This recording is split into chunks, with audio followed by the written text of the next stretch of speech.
Bonjour frères et sœurs, voici l'évangile de ce vendredi 13 novembre. Évangile de Jésus-Christ selon saint Luc. Gloire à toi Seigneur.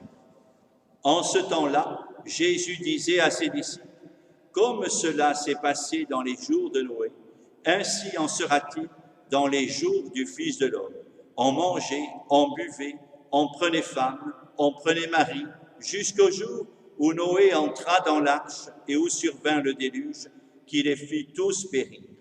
Il en était de même dans les jours de Lot. On mangeait, on buvait, on achetait, on vendait, on plantait, on bâtissait.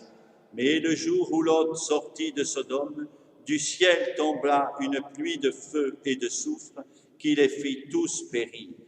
Le jour du Fils de l'homme se révélera. En ce jour-là, celui qui sera sur sa terrasse et aura ses affaires dans sa maison, qu'il ne descende pas pour les emporter.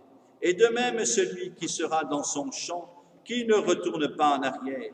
Rappelez-vous la femme de Lot, qui cherchera à conserver sa vie la perdra, et qui la perdra la sauvegardera. Je vous le dis, cette nuit-là, 2 personnes seront dans le même lit, l'une sera prise, l'autre laissée. 2 femmes seront ensemble en train de moudre du grain, l'une sera prise, l'autre laissée. Prenant alors la parole, les disciples lui demandèrent « Où donc, Seigneur ?» Il leur répondit « Là où sera le corps, là aussi se rassembleront les vautours. » Acclamons la parole de Dieu. Louange à toi, Seigneur Jésus. Frères, voici la méditation de ce jour du vendredi 13.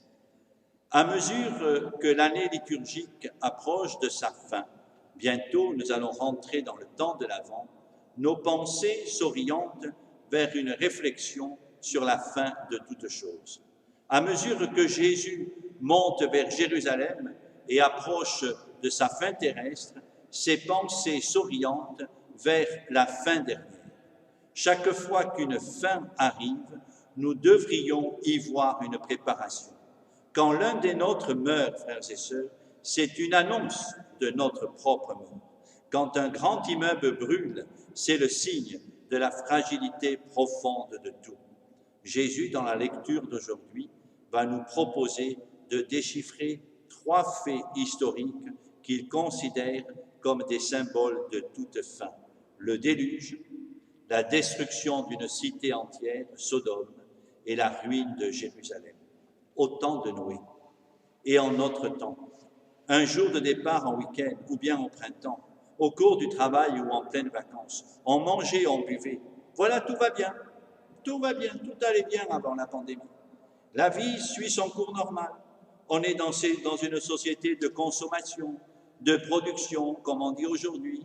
Tous les désirs, les besoins humains sont satisfaits, repas, commerce, amour. Et il arrive que les hommes ne voient pas plus loin. Et Jésus remarque cette frénésie de vivre, cette insouciance assez généralisée. Alors survint le déluge. Et Jésus nous invite à la gravité. Jésus nous invite au sérieux. La vie n'est pas une bagatelle. La vie n'est pas une partie de plaisir. La vie n'est pas un divertissement, comme dirait Pascal. Une menace pèse qui revient comme un refrain dans la bouche de Jésus qui les fit tous périr. L'eau et le feu permettent à l'homme de se rendre compte de son impuissance. Devant l'inondation et l'incendie, tous les moyens de défense sont souvent assez dérisoires, malgré tous les efforts déployés. Celui qui est sur la terrasse, qui ne descende pas. Le danger est imminent. Inutile de vouloir prendre des bagages. Il faut partir, il faut fuir. 2 personnes couchées, il faut être toujours prêt, nous dit Jésus. Chaque jour est le jour du jugement. Amen. Alléluia.